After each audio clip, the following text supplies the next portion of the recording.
Hermit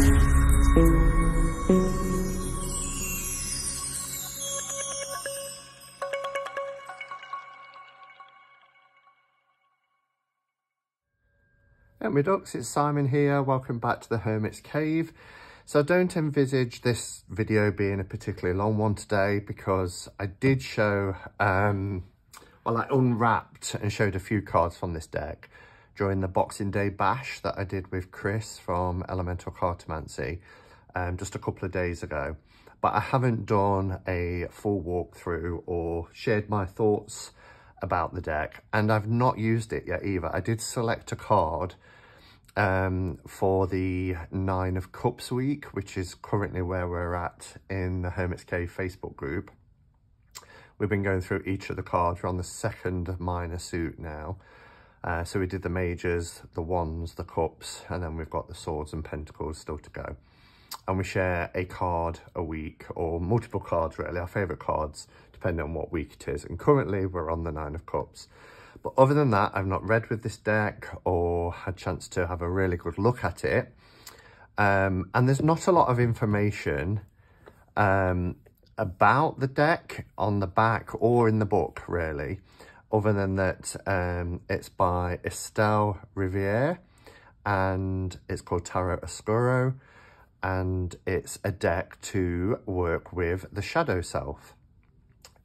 I mean, when I first got this, I got it as a Christmas gift, so I didn't know anything about it, and I was really intrigued by it. And I saw this, and I was like, oh, it's by Lo Scarabeo. It's not by Lo Scarabeo, although it does have multiple languages. So this edition is the English, Spanish, and French edition. I believe there's another edition as well that has 3 other languages. And all it says on the back is Tarot Oscuro is an original art tarot deck created to reveal the shadow self. Unique in creative delivery and deep psychological insight. Often playful, sexual, monstrous, Tarot Oscuro unveils the mysteries of the subconscious mind. And I really like that. And I think the presentation of this deck is really nice. It's this kind of maroon red colour. It's got gold foiling on the sides. We've got the symbols to represent each of the minors. So here you can see we've got the wands, we've got the pentacles, we have the swords, and also we have cups. It is a magnetic closure box. It is lovely and sturdy. I like the inside. Got this design here on the inside. Try not to. It is quite glossy. It's magnetic, as you can see. This is the book. The cards are really, really lovely. But you can see this is a lovely, sturdy box. Really nice to protect the cards. Nice to stack on a shelf. We'll look at the cards in a moment. This is the little book you get. And as I mentioned, it's in multiple languages. And it says art by Estelle Riviere and words by Maria Moraru. English, Spanish, and French. It came out in 2021, so it's a fairly new deck. As I said, I'd not heard of it at all until I received it. And then you just get 2 pages of a kind of an introduction, really, because then you get, you know, the different languages, then it goes into the cards. So just here, and I won't read it all, I'll just read the first couple of paragraphs because it gives you kind of what the deck's about. What the tarot does best is reveal what is hidden, and Tarot Oscuro is created to reveal the shadow self. It is here where most of us don't dare to look. But if we dared, many of our questions could find their answers. Tarot cards are traditionally used for divination. However, they are also a fantastic tool with which one can study archetypes and universal patterns. Tarot Oscuro concept, images and design are created by contemporary artist Estelle Riviere. Some cards portray artists' friends and situations in Estelle's personal life. The text is written by Maria Moraru. So then it goes into the cards. So, I mean, that's the basic introduction, really. Then how to make a reading, and then the same in the other 2 languages. and then we're straight into the cards. A little bit of a biography there about Estelle, which is in 3 languages. And then the way you, and then Maria, the way you get the card information is you get your title in 3 languages. Then this little quote, "I am the fool. I set forth on the hero's journey in the macro cosmos." Then you get on this page under a black and white thumbnail, the kind of the divinatory meaning and reversed energy. Well, I say divinatory, it's describing the scene really, because as it said at the beginning of the book, a lot of the tarot decks are for divinatory purposes, but this is about shadow work, so it's more of a psychological tool. But the information about the card is there. So it says here, the Fool is the archetype of the hero that sets out on the journey of life. However, one could also interpret the major arcana's Fool journey towards enlightenment. And then it talks about what it represents. Then you get the reversed energy. And then in smaller font here, you get the other 2 languages. And that's the same, even when we get to the minors. Okay, and that's as much as you get really. So it's an interesting book, but there's not a lot in there about shadow work or the concept of the deck really. The cards are really nice and thick, but we have this beautiful gilding. It's like a metallic black, as you can see here. And I've noticed, you know, more and more mass-produced decks are now kind of up in their game when it comes to the presentation of the boxes and cards. We're getting more and more gilded cards and things like that. So they're really kind of, you know, trying to match that of independently produced decks. These are the backs, which are really nice. I do like the design of the back. Fully reversible, as you can see. And the thickness of the card is really good. In terms of size, I think it's a standard tarot size. Actually, it's bigger. Look at that. So this is the card I always use as a kind of a guide. This is a standard tarot size by US Games. It felt like it was a normal size, but actually it's wider and taller than a standard tarot. So it's a decent sized card. The artwork is very evocative. But again, the artwork is there to represent, you know, or for you to kind of explore how you feel about the artwork, the reactions that you get to the artwork, and really dig deep into that sort of exploration of the shadow. What I did want to say is, before I do the flip through, is that there are some scenes of nudity and sexual expression in the deck. And I'd just like to mention that up front, because I know not everybody wants to see that, or they've left comments in the past before saying, you know, you should have said. So just so you are aware, if this is something you don't want to watch, then you might not want to watch much further. But as it said on the book and the back of the box, you know, it's playful, it's sexual, it can be monstrous, but it's all there really to evoke what our reactions, our gut reactions are to it, and then perhaps explore why we're having those reactions. Okay, so I'll bring the camera closer and we'll have a flip through, and then I'll come back at the end.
what an intriguing deck. I really do feel that this is going to be one of those decks that is going to be a Marmite deck. I think people will either love it or hate it. I mean, it's certainly quite different to decks that I've got. And it's fascinating. It's really fascinating. The style changes quite dramatically. There's lots of cultural references or influences, I should say. You know, some of the cards feel. Let me give you an example of what I'm trying to say. I mean, it's very sexually explicit. Even this Tower card is very very phallic.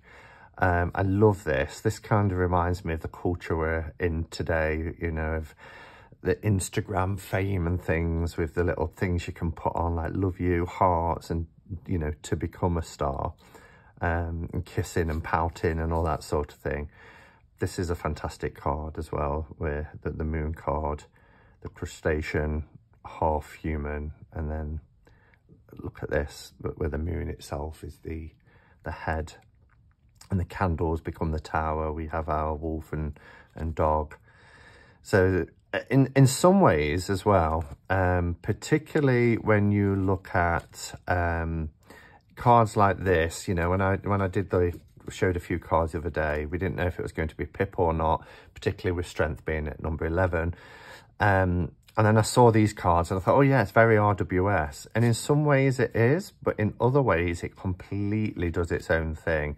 There's lots of circus themes as well. This reminds me of the Hungry Ghosts. So there are Buddhist influences as well. And this is what I was coming to earlier, but I do tend to be very much like a rabbit down a hole sometimes, and I go off in lots of different directions. So again, you know, this is very sort of, has a very Buddhist-y theme here. But there are other cards as well, which I noticed there's, again, circus type theme, that had like a Japanese vibe to it. I'm trying to find it now, probably gone past it. I love this Two of Swords. This is one of my favourite cards. I love everything about it. I like the coloration, the sky, the fact that she's down on her knees, her arms become the blades. It's just stunning. No mistake, you know, the artist Estelle is an incredible artist. It's quite abstract in some parts. It's surreal in parts. Here, I mean, this is quite, you know, does that sort of East Asia, perhaps Japanese reference here with the buildings. And I love the fact that the card is almost black and white. Then you get these pinks and reds as bursts of colour. I mean, it's just really thought-provoking. This is a deck that you just have to sit with. It's not a deck that I think I would use to read for other people. I mean, you get a card like this that is so RWS. But then, you know, ones that aren't. I mean, you can still see with the three, even though it's a clown, you know, they're working on something, they're creating something, they're, you know, they're perfecting their craft. The 4. But then look at the 10. I noticed, like, the 10 is so different to the RWS 10 of Pentacles. So it really is its own thing. And it's a deck that I'm going to have to work with, I feel, for personal use. Because it's not a deck that I would lay down a spread and just think, oh yeah, you know, 6 of Cups means that, it means nostalgia and reconnecting to the child and things that bring us joy and things. It's not what I would use this deck for. I would pull the cards and really pay attention to the detail in the images, but also how I'm responding to the images, you know, what's going on internally. what am I seeing? What am I feeling, thinking about it? So, but it's incredible. That looks like a spaceship, doesn't it? It really is an incredible deck. And I'm so pleased to have received it as a gift this Christmas, because I really do want to start bringing decks into my collection now that are different and do require a little bit of extra work. I think I've had my fill of decks that, or what am I saying? In about a month or two, I'll be probably showing another RWS variant of some sort. But you get what I mean. You know, I'm at the point where I want something a little bit different, something that's going to take me in a different direction, and help me to do the work. And I think this deck will do exactly that. So this is Tarot Oscuro. I think I'm pronouncing that right. Fantastic deck. It's by Estelle Riviere. I think somebody said the other night it was on Amazon, but then others said it quickly sold out. But it is mass market. I think if you're in the UK, Blackwell's was selling it, Sitwell's, Book Depository. With it being mass market, I'm sure it can be picked up from somewhere. But beautiful quality as well. Really, really beautiful deck. And any deck that saves me having to edge them is fine by me. Thanks for watching, everybody. And until next time, go in peace. Namaste and blessed be.